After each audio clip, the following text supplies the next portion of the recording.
Hello, everyone. A very good evening to you all. My name is Harleen, and I will be your host for today's session. I hope you're all having a pleasant day and are excited and ready for the brand new informative session of the Ask Me Anything series organized by the Institute of Product Leadership. Today's session is on a career in product marketing versus product management. Before I start today's insightful session, let me give you a quick introduction to the Institute.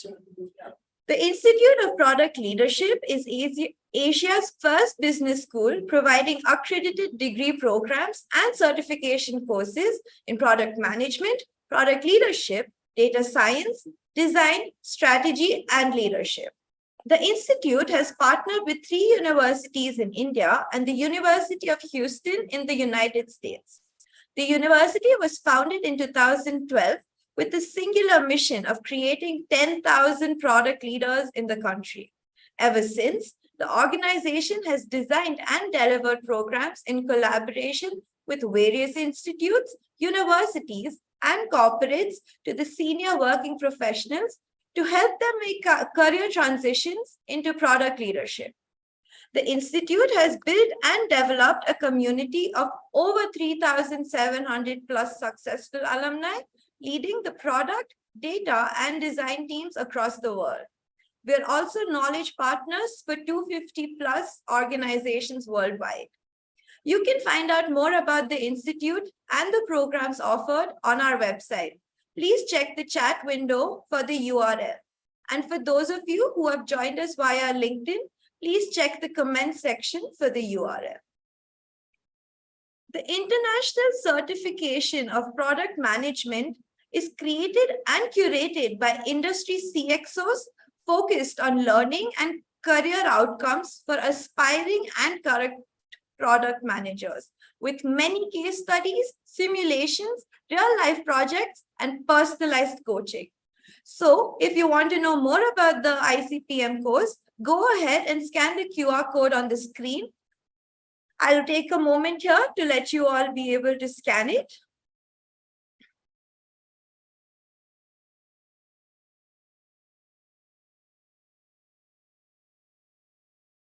Okay, I think we shall move on now. For all the attendees tonight, I have an exciting information for you. Thanks to the University of Houston, you have an opportunity to win the prestigious Graham Scholarship of $200 for the International Certification in Product Management program that is offered by the Institute of Product Leadership. You can win this scholarship if you have the best question in today's session. So that means the best asked question in tonight's session will get this scholarship. Once our speakers for tonight present their insights, we'll open up for questions. Please keep your questions ready as it is important as you could win the scholarship. You can post your questions on Zoom in the Q&A section. This session is also being streamed live on LinkedIn, YouTube, Facebook, and Twitter. So viewers on any of these channels, please feel free to post your questions in the comment section and we will share it with the speaker. Guys, I urge you all to take up this opportunity and engage with our speakers with some good and intriguing questions. All right then, let me kickstart this evening by welcoming and introducing today's distinguished speakers, Professor Pinkesh Shah and Ms. Tanvista Go. Professor Shah is a seasoned product executive with 25 plus years of experience in building successful products in startups as well as large global organizations. He is currently the Chief Product Officer at Qualys. Prior to this, he was the Global Vice President of Product Management at McAfee in Silicon Valley. He is a guest faculty at several internationally reputed B schools like IIM Bangalore, Amsterdam University, and more. Pleased to welcome you today, Professor. And for our second speaker, Tanvista is the Product Marketing Manager at Zeotab. Her passions lie in content, product, and marketing. Her professional journey began as a technical writer. She has also worked at a couple of exceptional startups, after which she gradually progressed to her current role of Product Marketing Manager. A very warm welcome to you both. I'm thrilled to have you here tonight. I hope you're doing well. Professor Shah, the session is yours now. Absolutely, thank you. And it is a lovely morning here in the US. Good morning for those of you who are joining from the US, and good afternoon from those joining from Europe. Certainly a lovely evening. I'm hoping your day is going well. For folks in India, looking forward to the interactions and the questions and curiosity that all of you have. I've been in the product leadership roles for the last 20 years, and currently heading up all of products and marketing at Qualys. The important thing that I think I see in the landscape today, and I'm certainly going to open it up for questions because I thought it'll be easier to answer questions on what you are interested in as opposed to me presenting any slides. But I think the interesting trend that I'm seeing, and I think the topic that I was asked to put some thoughts around is this whole notion of product marketing versus product management. And I think it's almost converging as one function. I run both products as well as all aspects of marketing, from demand generation to analyst relationships to media to product marketing. And I think product marketing and product management are becoming a lot more integrated in most companies, thanks to product-led growth, which is a modern way of building products, launching products, delighting customers, And so this distinction has become more blurry in the last 5 years compared to what used to be maybe 20 years ago. And so happy to share some perspectives on how we hire, more importantly, and maybe if I'm allowed to put a shameless plug, I am hiring. So we have positions both here in India as well as in US. And I think from a hiring management perspective, we see the two roles that we loosely call inbound product management and outbound product management, really two sides of the same coin. Anybody who wants to participate in creating, building, launching a product essentially is a product manager. And so you move away from kind of the tactical execution into execution, but also participating in the strategic decision making is really that journey that I think most people have to take when you get into product management. But once you get into product management, you also have to now understand both sides of what I call inbound product management, which is understanding the customer, understanding the market problems, understanding which of those problems are worth solving, because not all problems are going to become worthy of solving. Just like not all problems become features, not all features become a product. And by the way, continuing that, not all products become a good business, right? And so how do you prioritize which problems are worth solving? I think from there all the way to prioritizing the capabilities and the solutions to understand that there's the right problem solution fit in the context of customer. The customer may have a problem, and we acknowledge, and the customers acknowledge that there's a problem, but your solution may not be the right fit just because there's so many alternatives available for that end customer. So how do you find that right fit, which is the problem solution fit? And then from there on to prototype, to validate, to build a roadmap, to understand what's going to go in what release, define the requirements. If you're following Agile, obviously you write user stories. If you're following waterfall methodology, you write requirements so that you have clear, unambiguous instructions for your engineering teams to be able to go build it. And when I say engineering, I just don't mean software engineering. It could be construction, it could be medical profession, it could be anybody who is constructing the product, the capabilities. How do you give them precise instructions on how to do that? So all of that journey is your inbound product management.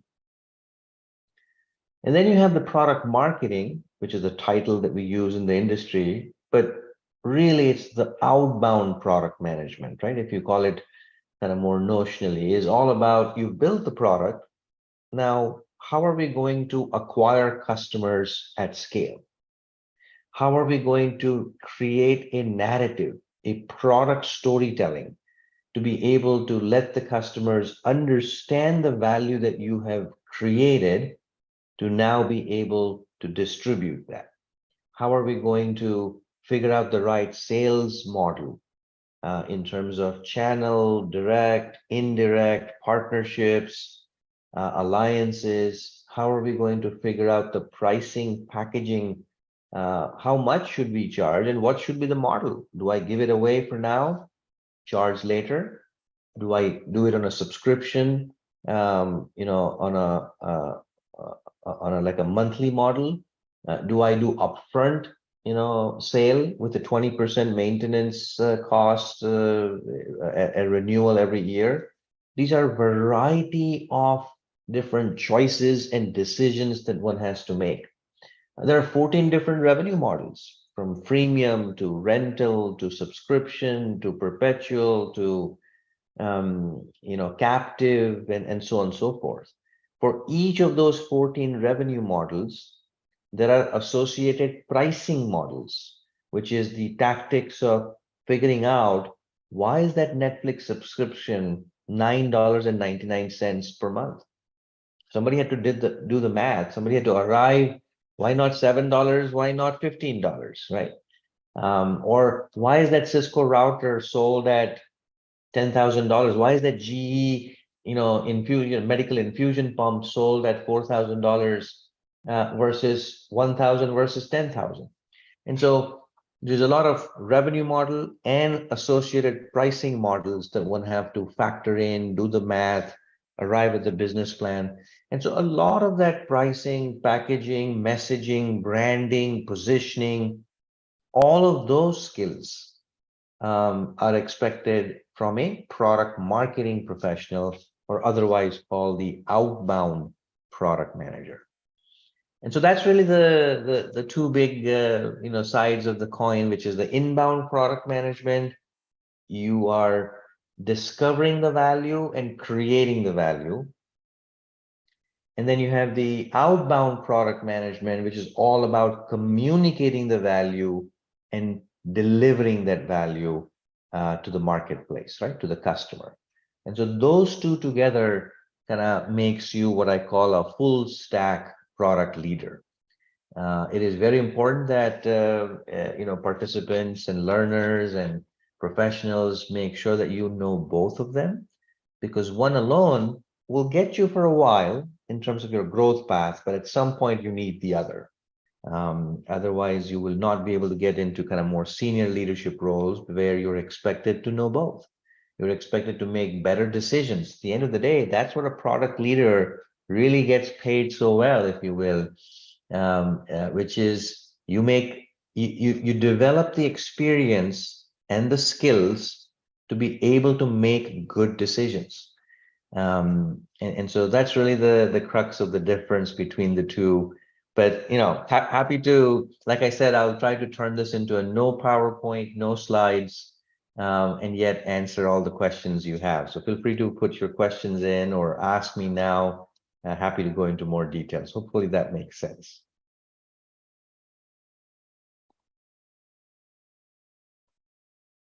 Sir, we already have some questions in the Q&A section. Would you like me to read them out? Oh, let me go there. Yeah, I can start answering some of those that I see here. So I see one question from Ritesh.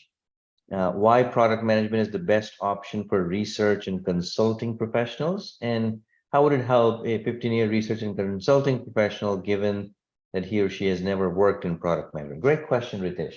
So consulting, the word consulting has many different meanings, right? You can have domain specific consulting, which is helping a customer or a client implement something that they want help with in that particular area. Like, for example, you want to roll out SAP, you want to roll out Six Sigma methodology, you want to roll out, and so when the companies want that expertise, you look for that domain experts, and that's kind of how a lot of companies like Accenture and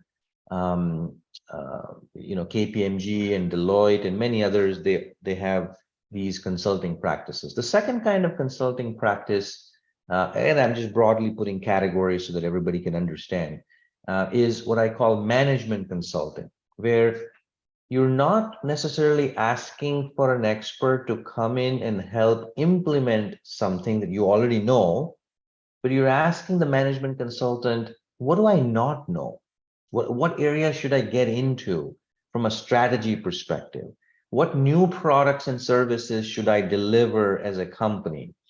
And so in some sense, it's more discovery oriented consulting, right?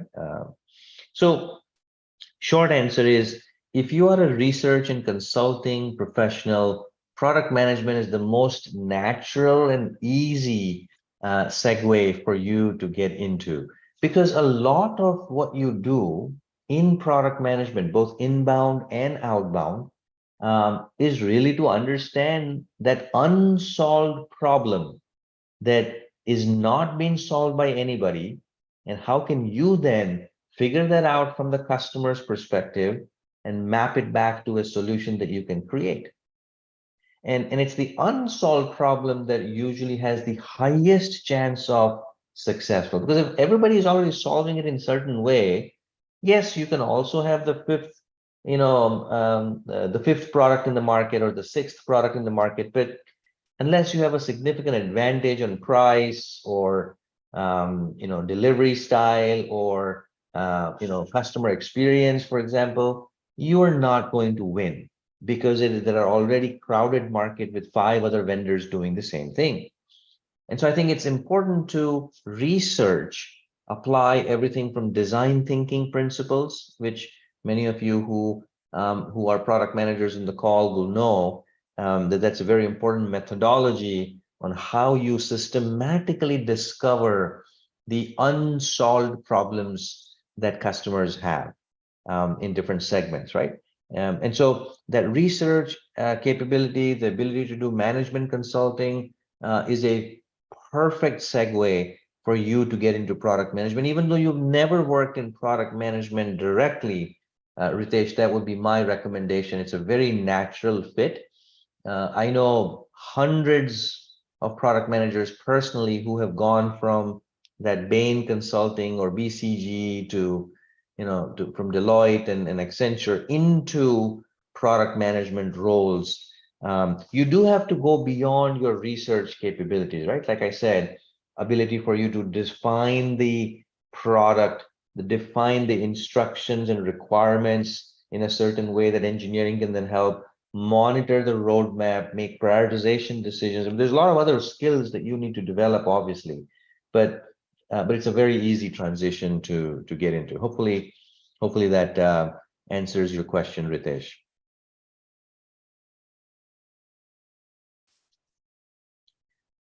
I see one from Shweta. That do product managers have to get involved in the costing part of the product implementation? Yes, absolutely.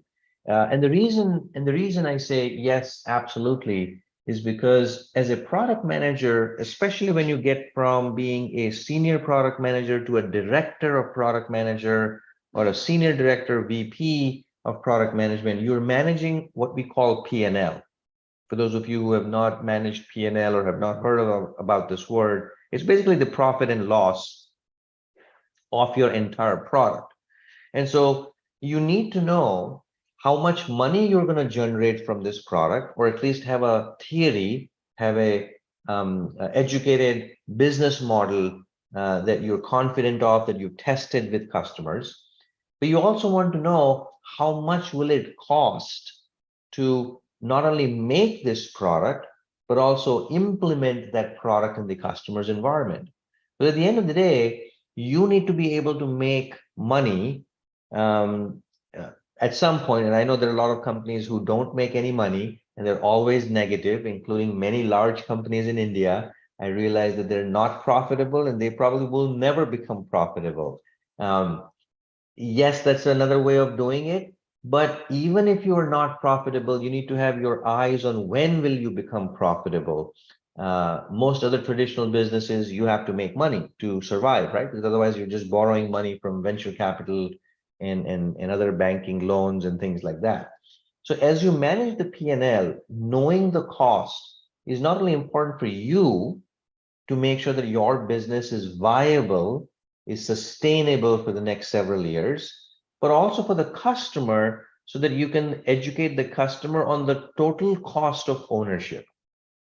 And total cost of ownership is a very important concept that sometimes a lot of senior product managers, senior product marketing managers forget or don't pay as much attention to. A simple example is when you buy a car, that car is going to be, let's say, $20,000, right? I'm picking an arbitrary number. So when you're buying a car as a customer, your cost is not just $20,000 that you paid. Your cost is to operate that car. You need fuel. Well, add another $5,000 for fuel over the year. You need insurance, which means add another $1,000 for insurance, for example. You probably need a place to store it, a place to park it. If you're in the busy streets of New York or California, well, you'll have to pay another $600 for just the parking fees because you don't have dedicated garage to put that car in. And so if you think about it, if you add up all of these costs, the actual cost of ownership for me as a customer is no longer $20,000, which is what you as a vendor asked me to pay. It is almost $30,000.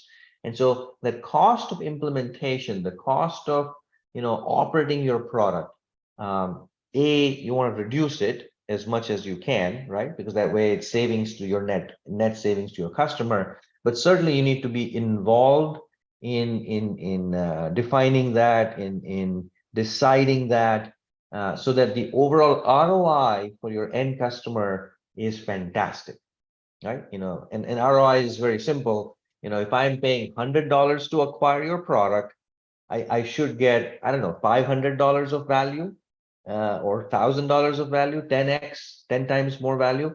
That means I got superb ROI, return on investment. And that's going to create delight. And if it's going to create delight, I'm going to keep on buying your product again and again. In fact, not only I'm going to buy your product again and again, I'm going to refer your product to all of my friends and family that this was an awesome deal. This was an awesome value for money. And now you have even bigger funnel, even bigger awareness for your product, right? Because you created that huge ROI for me.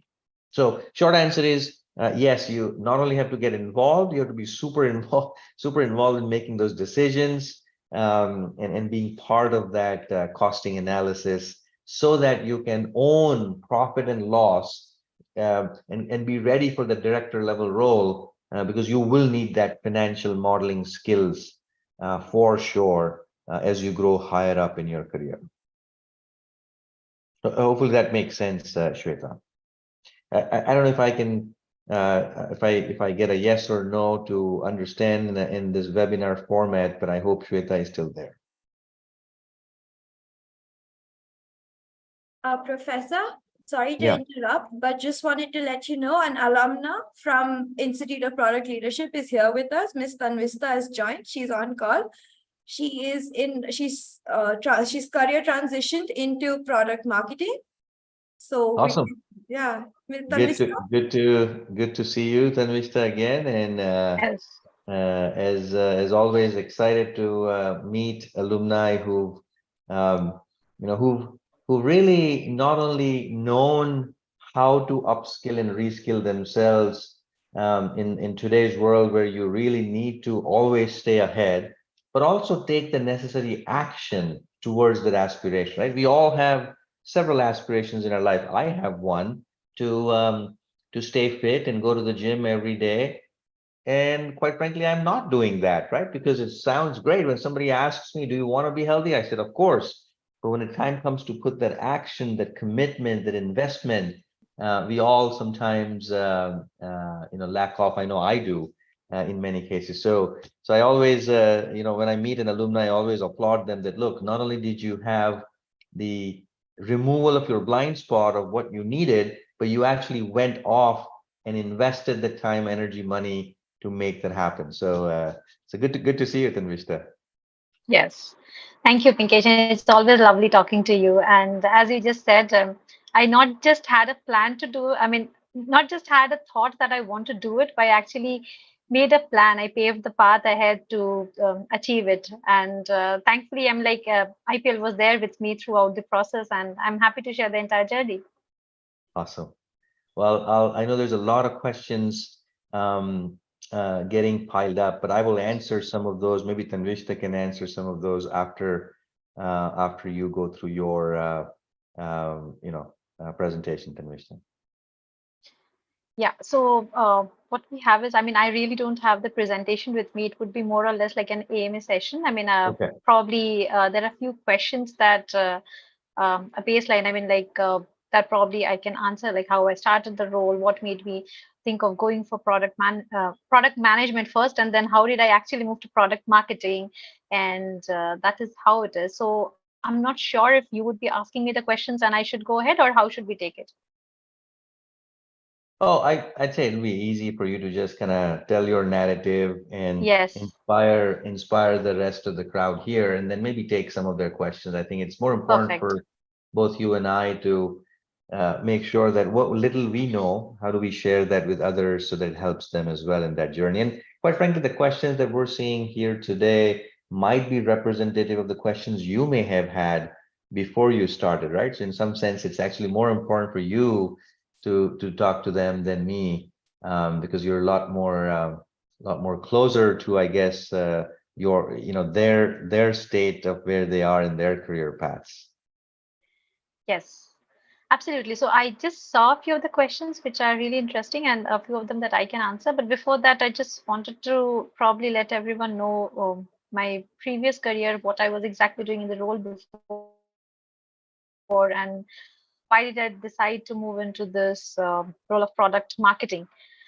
So I have been in the software industry for close to 13 years now, and I started as technical writer. Not many of us might know more about this role, but it is that role who keeps your product up to date for you to use.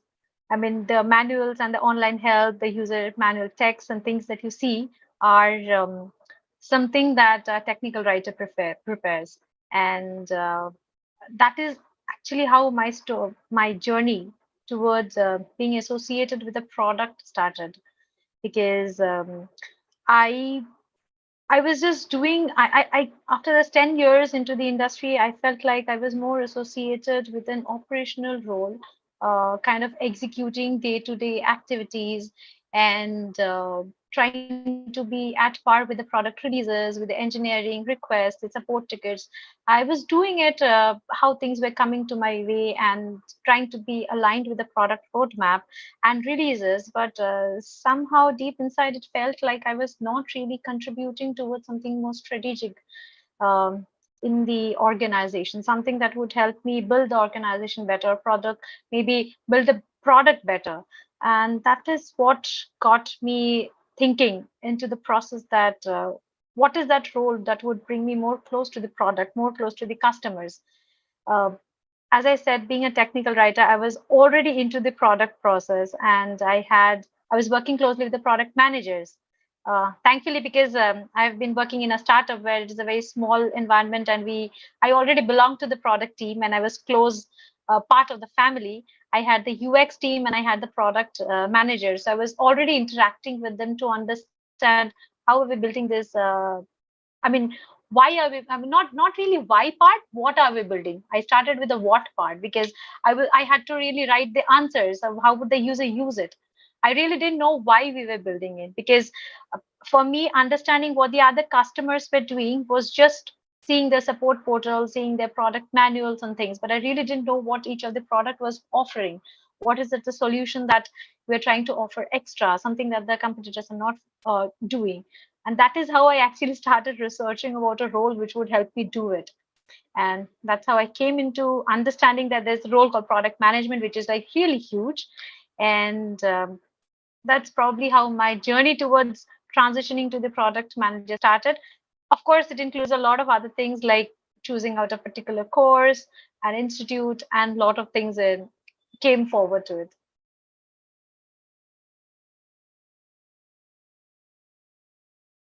That's fantastic. Mm.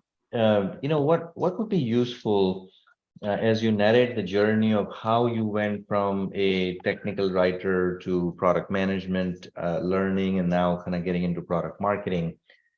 Um, I think a lot of professionals when they call me or when I get into a coaching session, even with our alumni who are in the program, they always have this dilemma. Hey, will I be able to make that shift? Yes, I know I need to. Yes, I know I have some gaps that I need to fill, but will I? There's always this unknown quasi feeling that you have that look, and in fact, that feeling becomes even more pronounced as you have more years of experience, right? So when you have 5 years of experience, you feel like, oh, I can do anything. When you have 10 years of experience, you start thinking, really, can I? And when you have 15 plus years of experience, like, oh, is it too late? and by the way, the short answer is we know that it's never too late, right? While we know that, what has been the dilemma and how did you fight through that dilemma in terms of being able to have that confidence that you have to build that, yes, you can do this, right? Absolutely, it's a great question. And I still remember how the journey started almost 2.5 years back. And see, I didn't come from a technical background. And how I thought was to become a product manager, you need to have some kind of sound knowledge about how the technology behind the product actually works. And that is something that was keeping me, was holding me back from even thinking of moving to a different role. But then I realized that that is not really something that should stop me. So what I started doing is I started talking to a lot of my ex product managers, some of my mentors. I wanted them to tell me a bit more about the role in detail rather than me going into a certification right away, getting invested into it, and probably right, we might get invested and not get anything out of it, majorly because of time, and the commitment that we have to do. So I just wanted to do a bit of my study before to understand what this role expects out of me.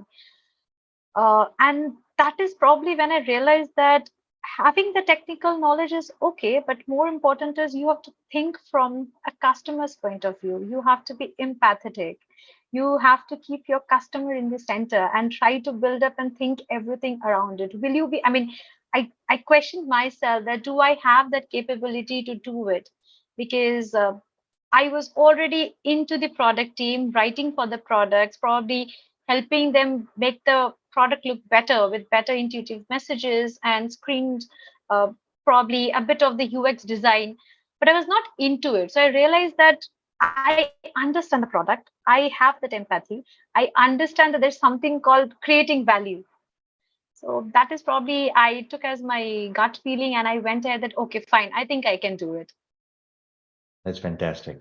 Yeah, and I think that's been the journey for thousands that at least I know that have gone through similar programs at the institute, right? There's always this um, interim gap where you feel, and as you said, I think the best way to get that confidence is to build the skills, because once you have the skills, you can say, oh yeah, okay, now I know how to do this.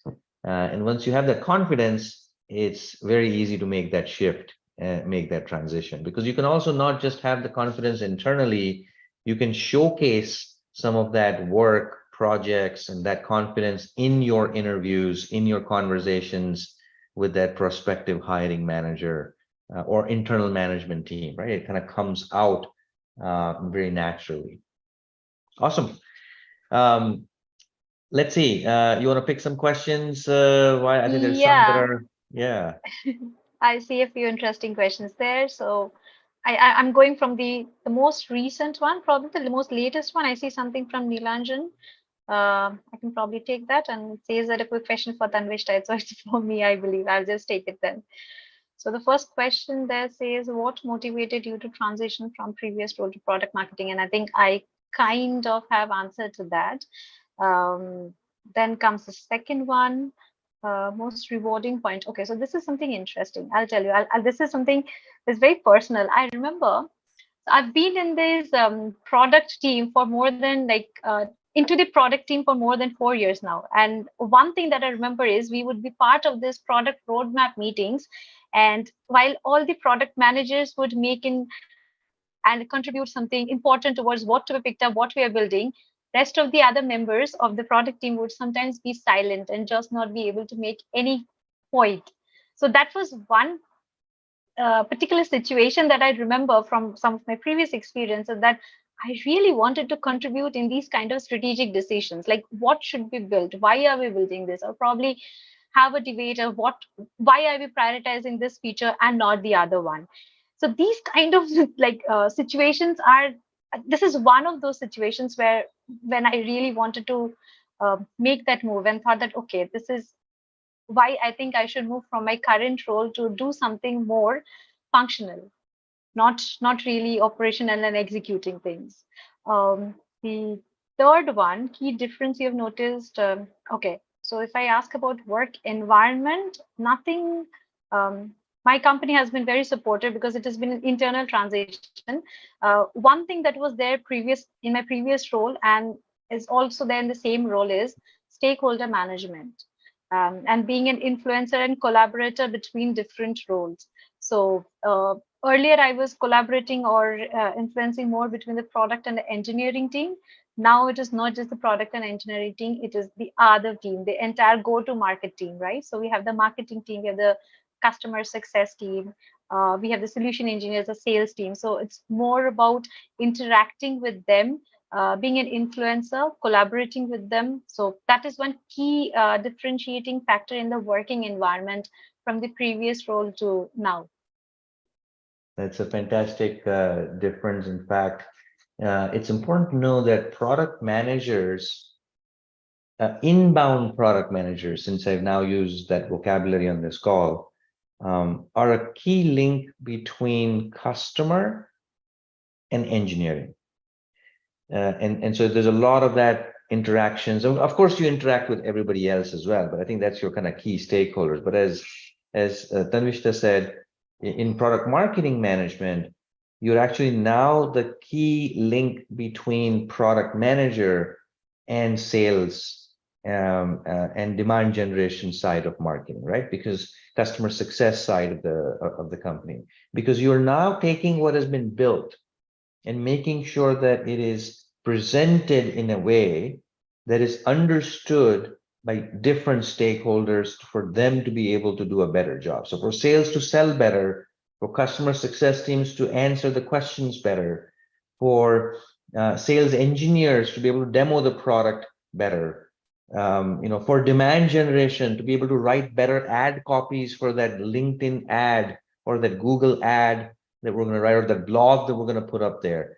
All of these stakeholders require different kinds of simplicity and a format, which is what the product marketing person really has to provide and be that conduit. So I think that's a very good distinction. I'm going to take a few as you pick your next question, Tanvishta, and I'll give you a few minutes to compile your list as I be efficient with our time and pick some from what I see. I see one from an anonymous attendee. I don't know who that is, but I hope that person is still here. Can someone from non-technical background get into product? Absolutely. Well, Tanvishta answered that, right? I mean, here's a live example of somebody who has not come from a typical IIT Kharagpur gold medalist software engineer, which, by the way, 71% of product managers in the research that I saw done 2 years ago, 71% of product managers in India, they actually come from some kind of technology engineering background.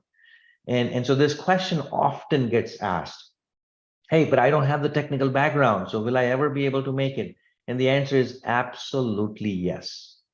You're seeing a live example here today on the call, but there are hundreds of others who are not technical, who have not gone through an engineering background, who do not go do software development for the last 10 years and have still been able to map their journey into product management. So this is a myth that I think we somehow has too much happening in India, that you have to be somehow technical to become a product manager. No, you do not.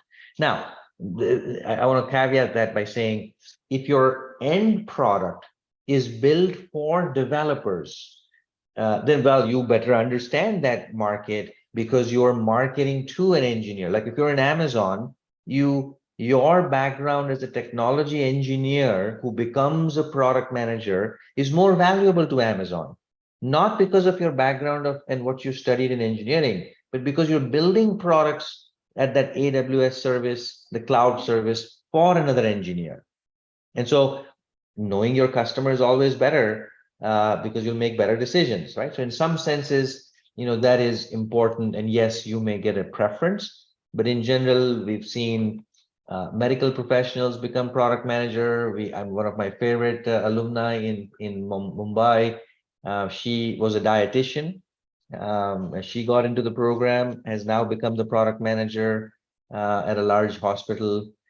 We have people from program management and project management, very popular path to become a product manager. We have sales, pre-sales, sales, very popular. So It doesn't matter where you are coming from. What matters is where you're wanting to go to, right? And so I hope I answered that question for the anonymous attendee. Excuse me for Yeah. interrupting. We have one question on LinkedIn.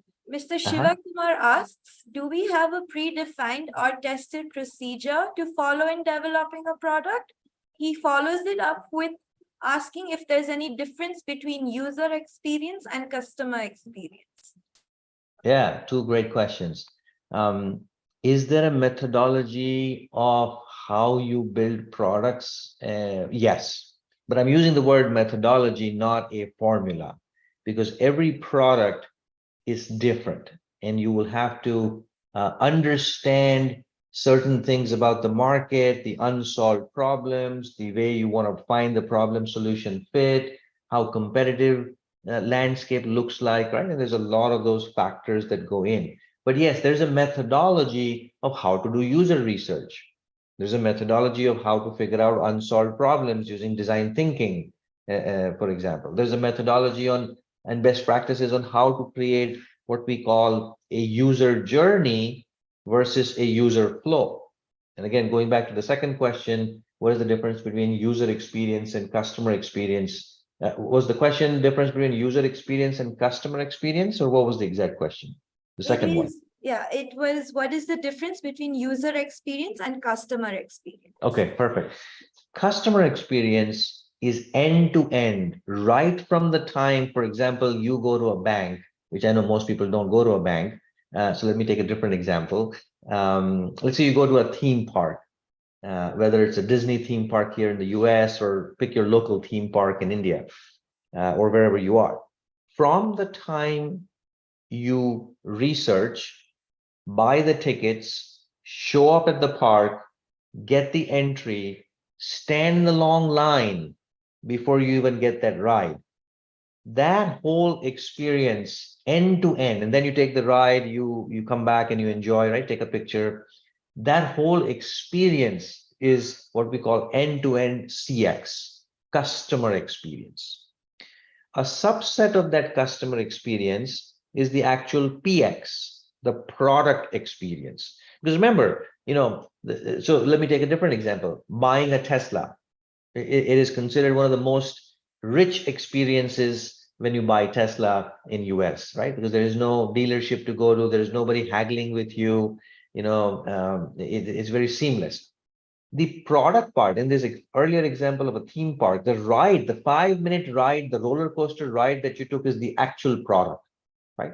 But before you got to the product experience to make sure that the roller coaster ride was good, there's a lot of before and after in the way you got to that ride, right? So that whole thing is customer experience. Subset of that is product experience. In that product, you have user experience, which is the exact flow of, let's say if it's a software product, did you log in? Then did they ask you to do some checking and take a questionnaire? Did they then allow you to go see the biryani on Zomato or Swiggy? And then they were able to add to the cart. And then you checked out and picked a time for delivery. That interface of what interactions, I should say, not interface, the interactions that you have to do in the product is your user experience. And then the last one is the visual aspects of how you were guided in that interaction is your UI, or what we call user interface, right? And so CX, if you think about like a Russian doll or a concentric circle, the outermost circle is your customer experience. Within the customer experience is your product experience. Within the product experience, you have user experience. And within that, you have the actual UI, the visual, the color scheme, the fonts, the typography that makes you feel, wow, the Swiggy app is an awesome app. And I want to keep on ordering biryani from here, even if it's $10 more or 100 rupees more, right? And so that is the journey that I think you want to know and you want to master that. Now, coming back to the topic of product management and product marketing, both product management and product marketing needs to know all aspects of CX, PX, UX, and UI. However, you may not be an expert at it. because there's a dedicated user experience designer profession, who usually in small companies, you'll have maybe 2 or 3 of them. In large companies, you have large teams. Like in my company, I have about 20 user experience folks, right? Dedicated user experience designers. And so as a product manager, you now need to know enough about design, enough about customer experience, enough about product experience to be able to interlock with them better, to give them better guidance, to collaborate with them better. Because if you don't have those skills, well, you're not going to be invited to those decision-making meetings, right? So you also want to make sure that not only do you know about it, you need to have enough skills. So hopefully that answers the question to whoever asked that. I think I'm gonna take the next one that I see here from Vinita. Very early on, she asked the question, I think, I have a technical product manager in a large financial services firm. How do I gain exposure to marketing as it's done by an entirely different team? I'm sure Tanvishta may have something to add to that as well, because this is something that she's going through right now as we speak. I'll expand the question, Vinita, if you allow me, for a little bit more broader question, which is, if I'm X, I want to do Y, right? In your question, the X is technical product management and Y is product marketing, right? But if you expand the question a little bit more and say, if I'm X and I want to do Y, what is the best way to go about it, right? Which is, I think, a question that many of you may have as well. So in behalf of Vinita and others, let me answer that. Every time we all go into this loop or into this scenario, there's really 3 things that we have to do. First, I need to know what skills are necessary to do Y. Aspiration to go do Y is good. I think that's important. But aspiration alone doesn't get us anywhere, right? I mean, just like I said, I have the aspiration to develop 6-packs, and I have the aspiration to go climb Himalayas one day, and I have the aspiration. My aspiration list is pretty long, by the way, and I'm sure yours, everybody on this call as well. However, aspiration on its own doesn't get you much. You need to build the necessary skills. So first step, you need to build the right skills to be able to have the right vocabulary, the right conversational material, the right understanding of how that world operates. Second, you need to have enough evidence that you have now taken those skills and applied them in some context, even if it's a fictitious context, even if it's a theoretical situation, but you need to have a application point of view. So for example, if I say that I want to learn product design or user experience design, A, build the skill. B, go redraw how the checkout experience of biryani should look like on Swiggy. You don't need permission from Swiggy to go create a new user experience, a new UI. You can just open up Figma and start rendering your new idea without anybody's permission. That becomes a portfolio for you to showcase to someone that, look, you indeed know how to do user experience design.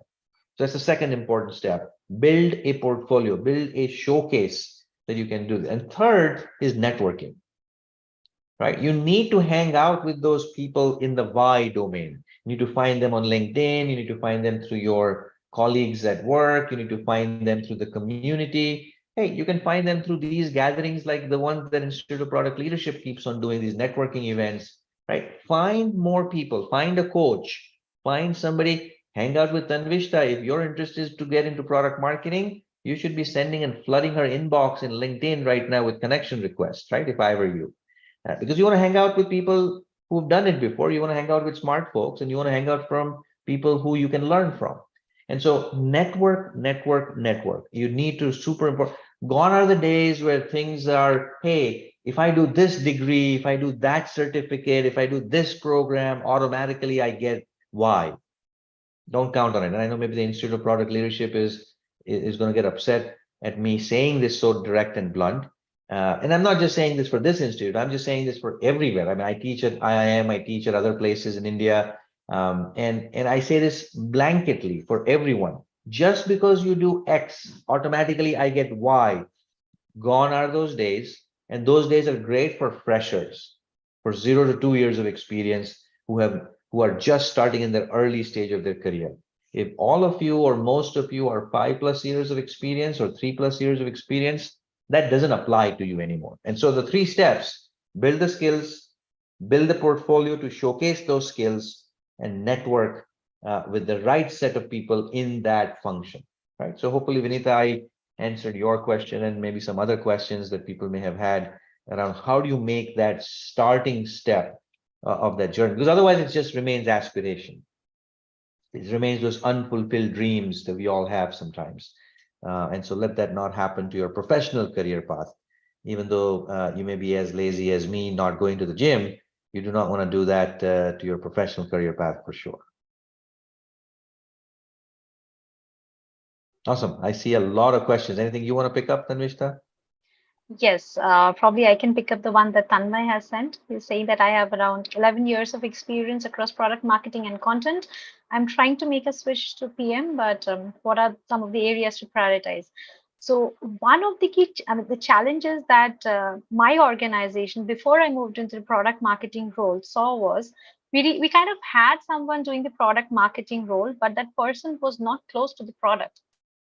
So they didn't really know the product well.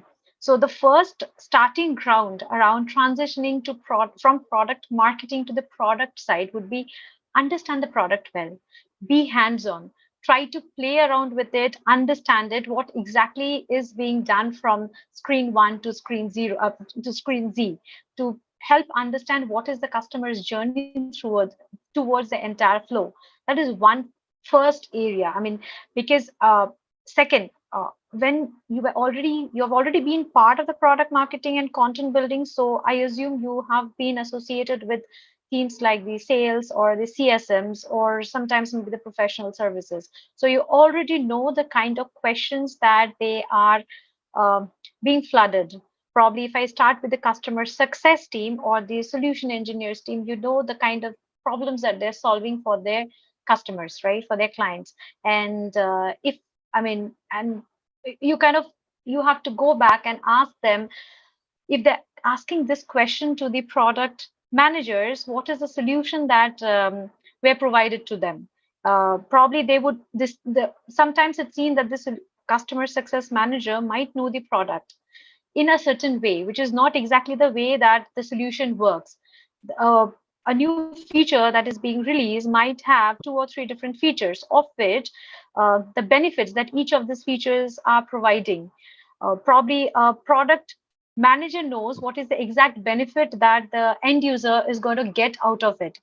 Sometimes it is seen that the customer success managers or maybe the sales team, they don't really know the exact problem that is being solved. So for you to understand why we are solving the problem and what benefit is actually tied up to that feature, you need to be hands on with the product.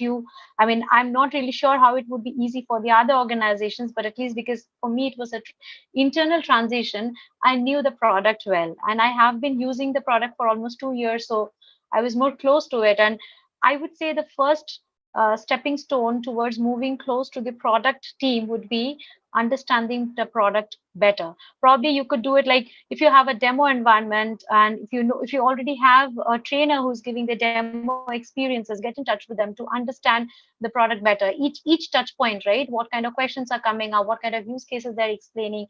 This is how you will get more close to the product, and probably only then you would be able to influence product roadmaps.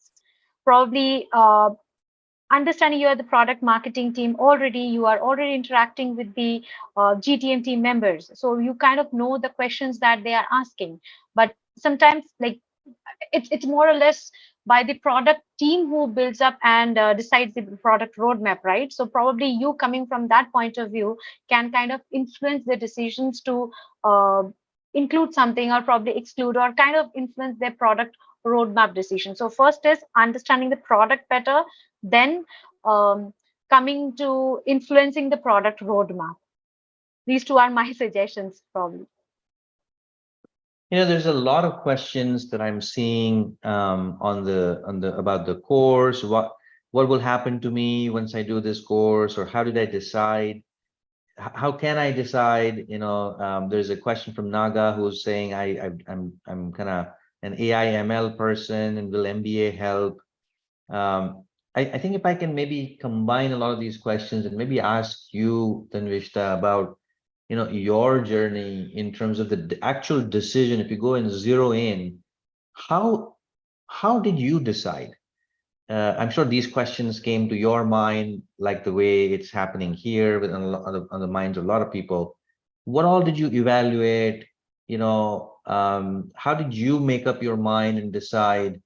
Because obviously that some dilemma must have gone through your head as well, right? In terms of your search. Maybe if you can share that perspective, that will help answer 3, 4 of these questions that I see. Yes, absolutely. So we all know that a lot of courses out in the market, right? There are certain things that Udemy is also providing and Coursera is also providing. It's not that I didn't really see them. I also saw a few more uh, product management certifications that were being provided by IIM, by ISB, by SPGen. But the reason why I chose IPL was I I understood that I needed a classroom kind of environment to understand and pick up these topics. I needed a one-on-one coaching. I needed some mentor to guide me.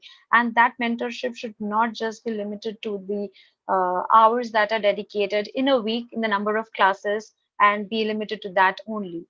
So when I started looking for courses or certifications, I of course started with Udemy and Coursera, but I realized that what they have written is very it's quite brief. In 3 or 4 hours, you really can't understand the entire journey of a product manager. You would not even be able to touch up every necessary elements that are included in building a product manager. So I first thing was I just let them go off, and then I started talking to few of my mentors who actually then came back and suggested me a few more courses, but they were like in different mostly certain things that were being provided by product company, product headquarters.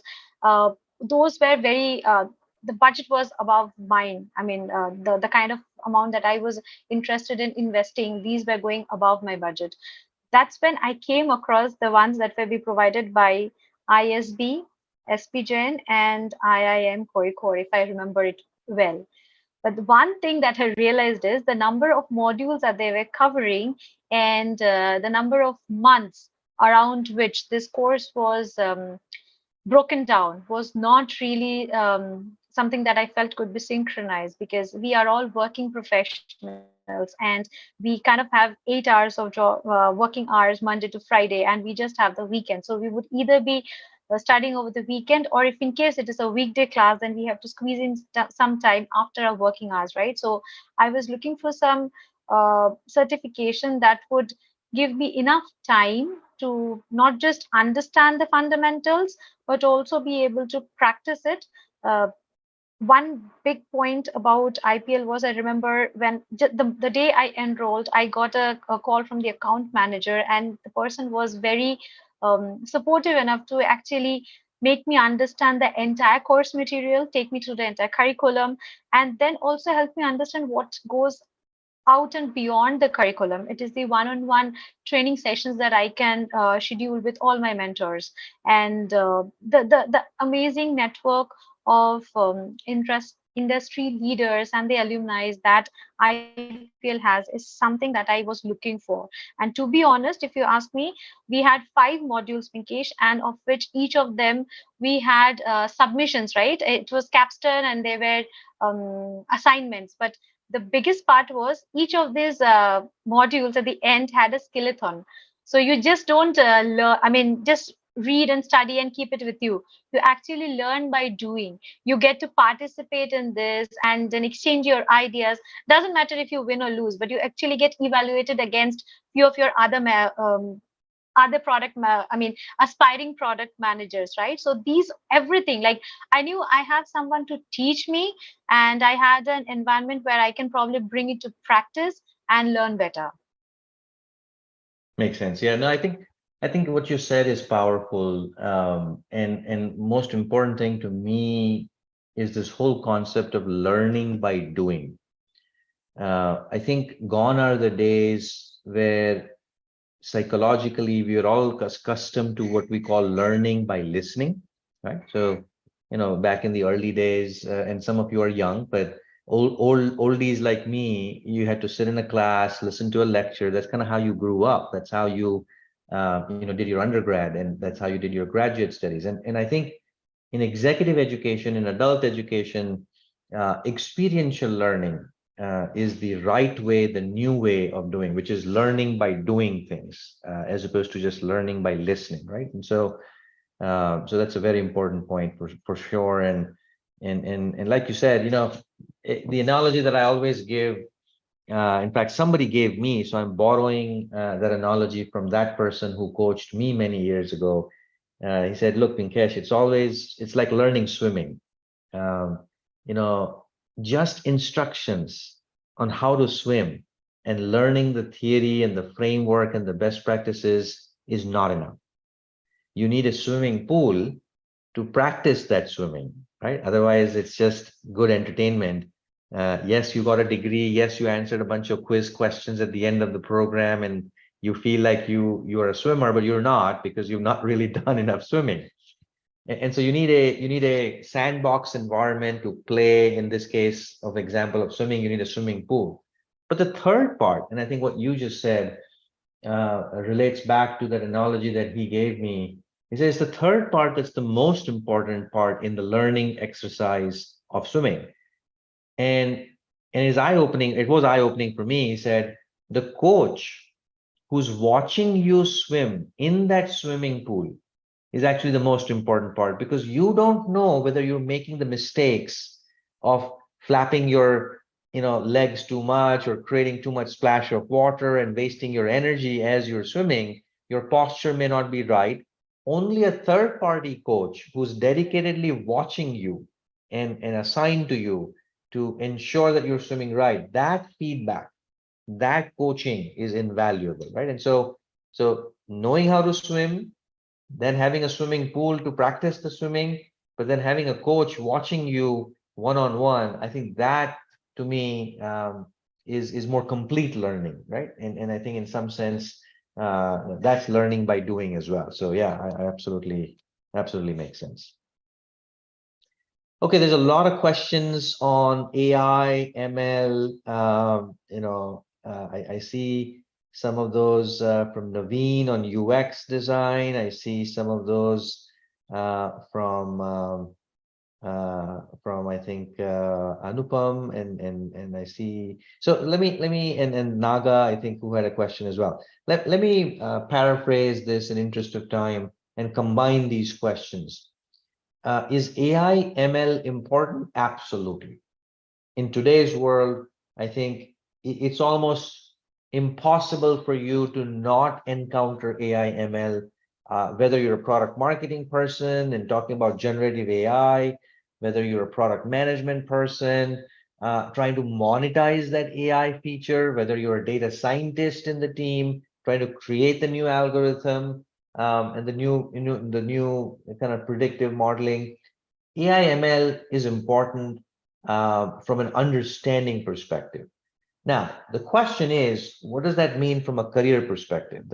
If you are a product leader, the necessary thing for you is to understand what we call applied AI. And applied AI is not about coding or writing Python code or statistical modeling, or regression, none of that. You need that if you want to become a data scientist, which is a different, career path than an applied AI person, right? From a business context. So if you are a data science professional, you have to, at some point, make up your mind.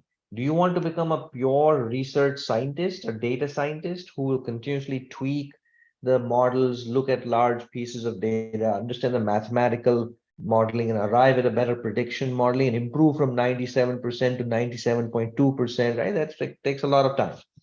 Or do you want to become what we call a AI ML, applied AI ML person in the product management context, who will work with the data scientist, understand the data science models, but know how to monetize that, know how to present that better in your product as a feature.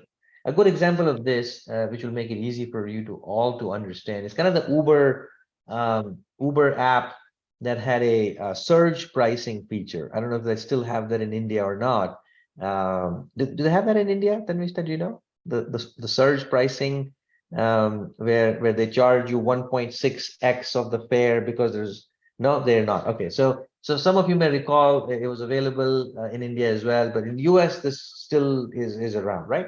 And for those of you who don't know this feature, it's a simple feature that says, look, you want to take an Uber cab from point A to point B. Typically that's 500 rupees, but right now you have to pay 1.4x the price because of the number of drivers and the availability of number of people wanting to get a ride and the number of drivers available to give that ride, right? So because it's a surge price, because of it's a rush hour or office hours or whatever, you now have to pay 1.4x. Now, guess what? The feature of allowing the customers to surface up that capability real time based on who you are and your profile and history of how many rides you take, you have to now pay 1.4x times the fare. This feature is an AI ML feature, yet the product manager had to figure this out, how to present the backend algorithm that can compute and then monetize that. That's $26 million extra that Uber makes every year just on this feature. So if Uber is going to make hundreds of $millions of normal ride fare, because of surge pricing as a new feature, they now make $26 million more. The product manager had to understand enough AI ML to sit down with the data scientist, understand the parameters and the power of that algorithm, understand the customer context. Are they willing to pay? How many of those are going to pay? Not everybody is going to pay that extra 1.4x, which means you lose that customer to Ola, to Lyft, to whatever else. How do you make those trade-off decisions? In that context, that is an important understanding that the product manager and the product marketing manager has to have. So yes, you have to understand it, but know the nuance. It's not about learning Python and data science. It's about applied AI. So I would strongly recommend you should learn that. And yes, if your executive MBA program or if your product management program has that module, even better. If you don't, add on to that module. I know the Institute of Product Leadership has a kind of 4-week program, just on AI ML, applied AI ML, right? So I strongly recommend you take a look at that. Andrew NG has lots of free courses. In fact, Google just released about 11 free courses on AI MLs. Take a look at some of those. But it's strongly recommended that you definitely be proficient at this. Okay, I see Anupama. I've played roles like software developer for 17 years, currently on a break. Is transitioning to product management a role, a better absolutely, Anupama. I mean, this is a no-brainer. Yes, you can take data science. Yes, you can take there are 3 hot careers, right? If I step back from the conversation and to just answer Anupama's question a little bit more broadly, there are 3 hot careers, in my opinion, in the next 15 years, next 15, 20 years, right? It's data, design, and product. Hottest career path. Not enough people skilled. And as a hiring manager, I can tell you, I am having a difficulty in hiring all of these 3 types of resources. And I'm not alone. There are thousands of openings for product management that go unfilled because there's just not enough people who can play that role. There are a lot of people who will apply to the role, but just because you're a project manager or a program manager, just called a product manager in your company doesn't make you a product manager, right? You have to have the necessary skills to do that, right? So true product managers are hard to find. On an average, we are ending up paying as a hiring manager 30 to 40% more. 2 people, same backgrounds, same years of experience, same pedigree. One has product management skills that they can demonstrate. One does not. You get 30, 40% more pay just because there's just enough, not enough people and a lot of demand. So I would strongly recommend product management as a career path for you, Anupama, based on what you're telling me. Let's see, what else did we Varsha asks a very good question. Is there something like too many products? Absolutely. There is a thing called too many products. In fact, there is a methodology called portfolio management where you systematically kill products, especially in large companies who's been around for 10 years, 15 years, right? You end up building products and one after the other. Turns out that the old products are not doing too well. Why would you spend your R&D dollars, your engineering dollars, your construction dollars on products which are not doing well? So how do you start killing stuff is as important as how much you start building new stuff, right? And that process, there's a very famous framework. You can do a Google search on it and you'll find lots of material called the GE McKinsey model. And the GE McKinsey model is a framework that allows you to map all of your products in one grid, compare one versus the other, that clearly tells you these are the 3 products candidates for you to kill based on all the parameters, right? So yes, there is a very strong portfolio management or within product management. When you get to a director level role, you will in fact be doing a lot more of those because you manage more than one products now.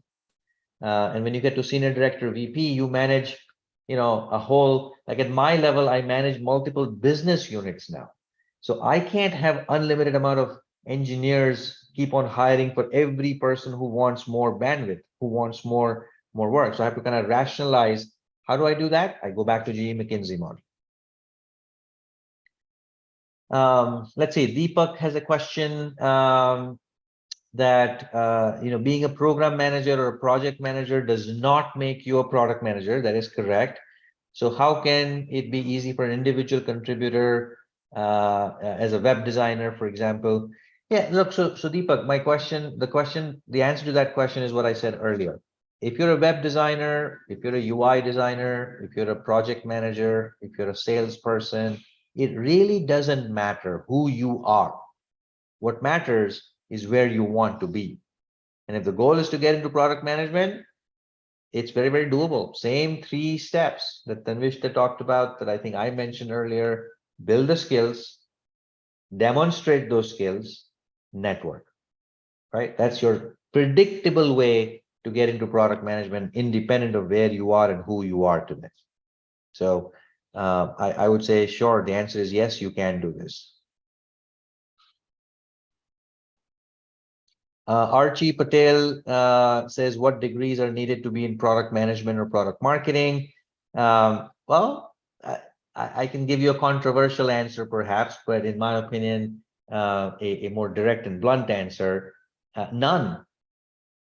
This is not about degrees and this is not about certifications. This is not, yes, if you have the degree, I'll give you 5 extra points.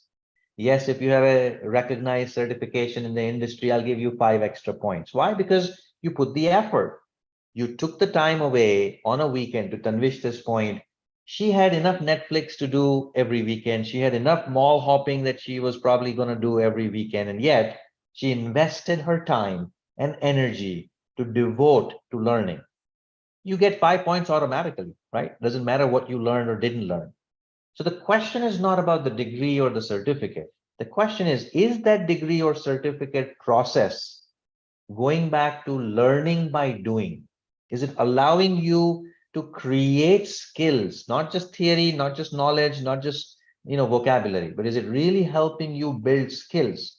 If the answer is yes, enroll in that program tomorrow. Don't wait. Don't think too much. Don't overanalyze the situation too much, because sometimes we also get into too much of this choice syndrome, right? I'm sure everybody knows what a choice syndrome looks like. So there's a lot of psychological studies made that sometimes you have so many choices, you end up taking none. You end up taking none of them because you're constantly comparing and you're taking years to figure out which one is better. And that's not the point. The point is you're thirsty. You need a bottle of water.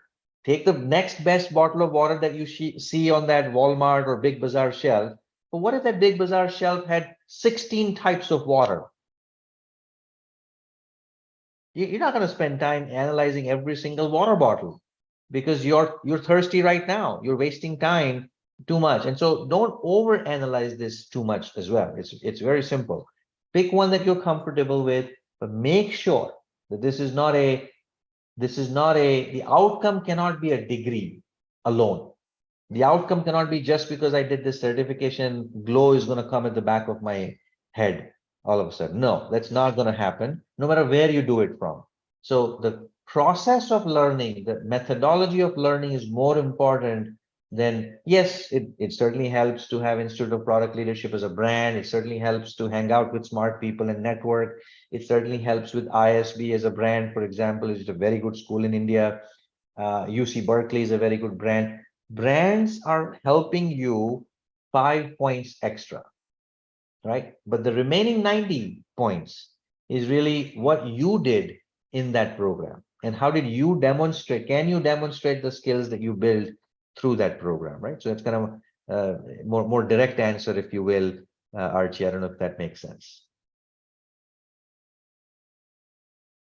Varsha, what are the best platforms to learn product management? I mean, you're the Institute of Product Leadership, so you should definitely explore that, learn about that. But look, I categorize the learning, and product management learning is no different, but I categorize the learning into 3 buckets, right? And this is a broader question that many of you may have asked earlier, but I want to try and give you my insights, my feedback at least, right?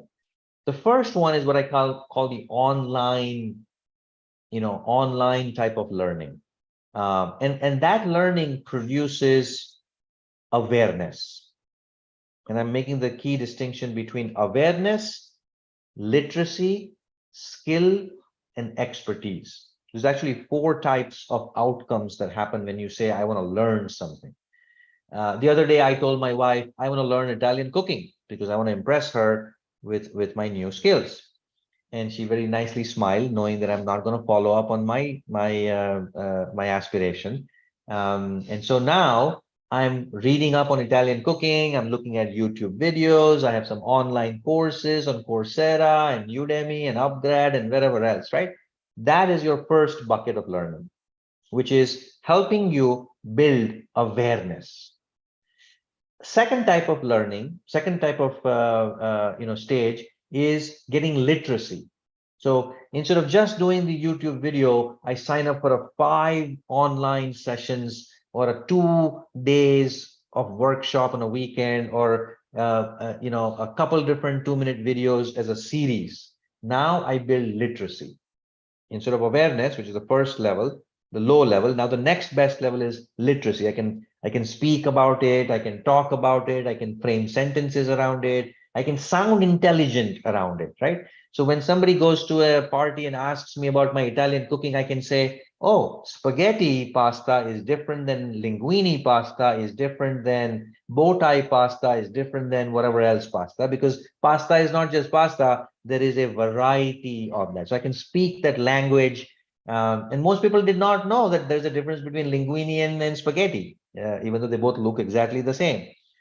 So now that's literacy, not skill. We still haven't gotten to skill. It's just literacy.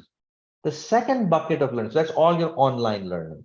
The second bucket of learning is now you have an immersive learning, the way Tanvishta explained, 5 months, 5 modules, or 18 months in that executive MBA program, right? You have an immersive learning with coach, with programs, with projects that you have to do. You have to apply that. You do skillathons. Now I'm getting into the kitchen and actually trying to boil that spaghetti, put the sauce in it, get the right flavorings, test it out. And that is going to allow me multiple times, if I do this, to actually build the skill. So when I use the word skill, this is what I mean by skills, right? You need so there are different kind of programs. One, just to build awareness and literacy. Nothing wrong with it, by the way. Those are good start, but just keep sure that you keep your expectations in check. Just because you do some online certificate from something somewhere doesn't mean you have the skills to do that. You need to now have the second type of program, which is immersive learning. And then the third type of program is more face-to-face at the campus, a little bit more cohort-based learning.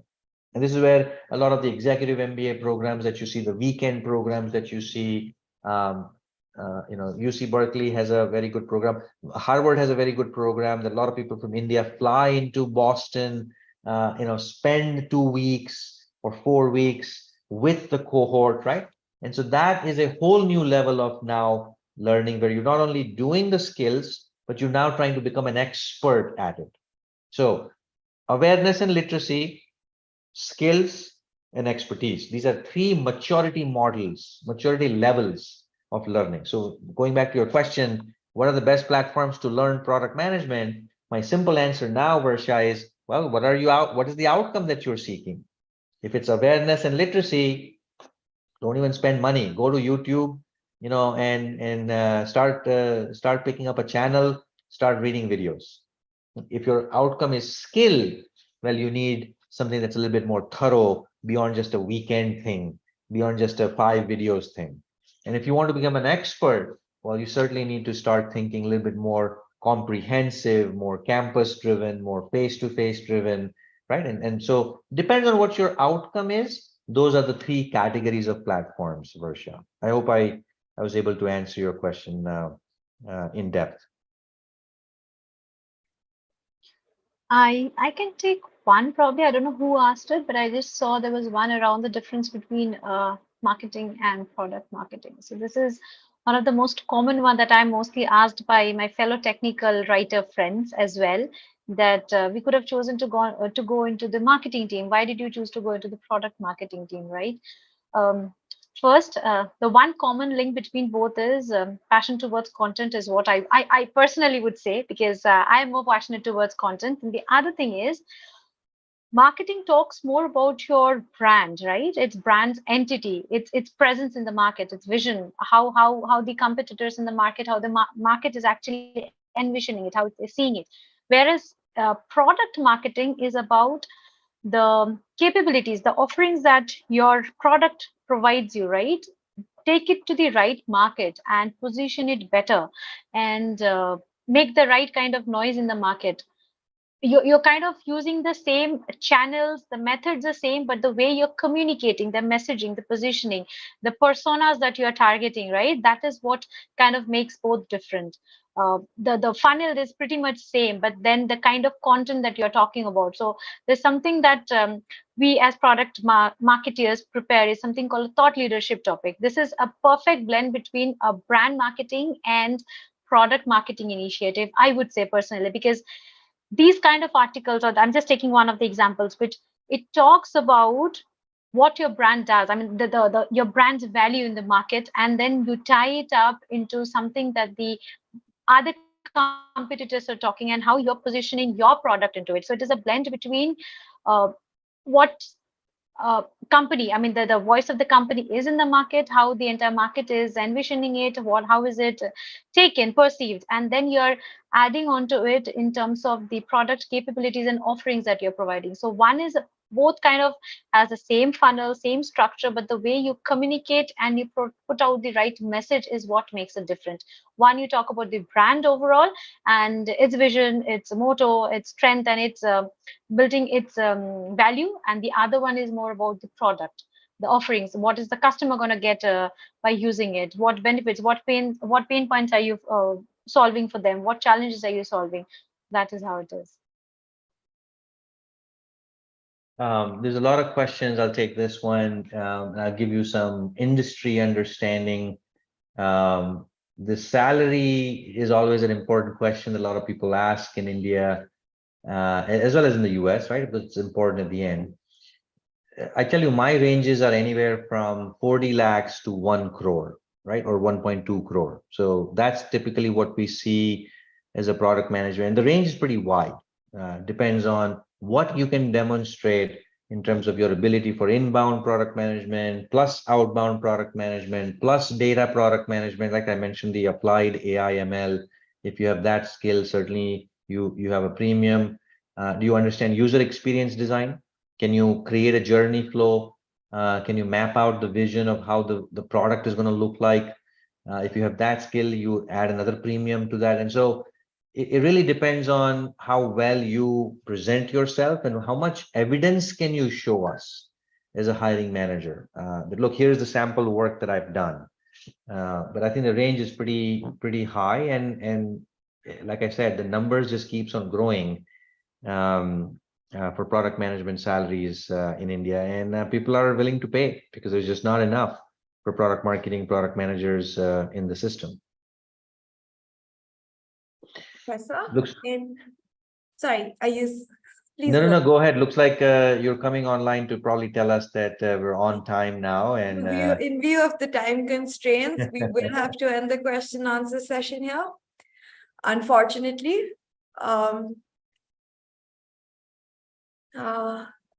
But I do see that we have had a lot of questions come up. So to the audience members that weren't able to have their questions answered, you can scan this QR code that is up on the screen right now, and you can get an exclusive one-on-one session with our counselor to clear all your doubts. I'll give you a moment here to scan the QR code. It'll take you to a link that you can book an appointment with our counselors for an exclusive one-on-one session. Till this QR code is on screen, to our speakers, we have to choose the best question asked tonight to give away the reward of the scholarship. So Tanvista and Professor, I would request you to choose the best question asked today. that's a I tough would one. leave it to Pinkesh then. Yeah, I was going to definitely. say, I'm leaving the Tanvista, tough you question to you. yeah, exactly. You should choose because there are so many good questions here today. Let's see. Man, that's hard. That's hard. I think I see a lot of good questions on AI, on careers, on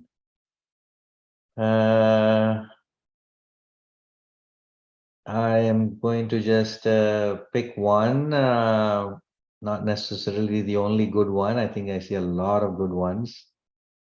Maybe Shweta. How about we pick Shweta? Shweta Garg. Okay. She's All also right. curious about getting the recording of the session, so maybe she gets that and the best question award. Okay, congratulations, Shweta. I will get in touch with you regarding your scholarship details. Well, fine.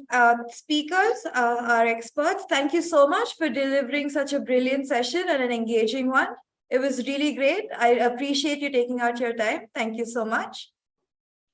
Have a fantastic evening for those of you who are on the other side, and it was great. Happy to connect with you on LinkedIn.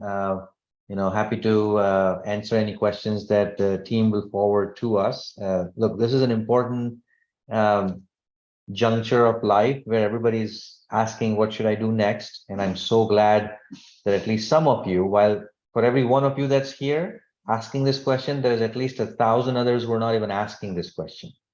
And so I applaud you for putting that Netflix on break or Swiggy's biryani on break or whatever else that you had to stop to be here, because it's an important thing to ask and learn, and that curiosity itself is important. Just my parting thought would be, don't take too long. Whichever path you choose, including a free course on YouTube, start doing something. Would be my simple observation. A lot of people regret a lot of times about, oh, I wish I had done this 2 years ago. I wish I had done this sooner.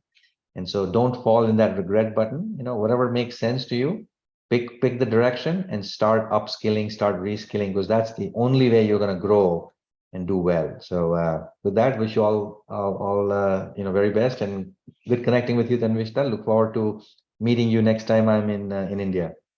Yes, absolutely, Pinkesh. And I think I would just add a bit more on what Pinkesh just said. Make your plan. If you really know that you want to move to a new role, and product management or product marketing is that one role, then make a plan and try to find out the time to actually be invested into this process, because you would need to take out that time out of your everyday work schedule and then get committed to it. So that's it. Thank you. Thanks a lot to everyone who joined in, and you can just connect with me on LinkedIn as well. Thank you, Tanvishta. Well, finally, I want to thank you all the attendees for giving us your valuable time. And I hope you've had a fruitful time at today's session. And I look forward to hosting you in the future. On that note, I will end today's session. Thank you, everyone. I hope you all have a great rest of the evening. Thank you. Bye.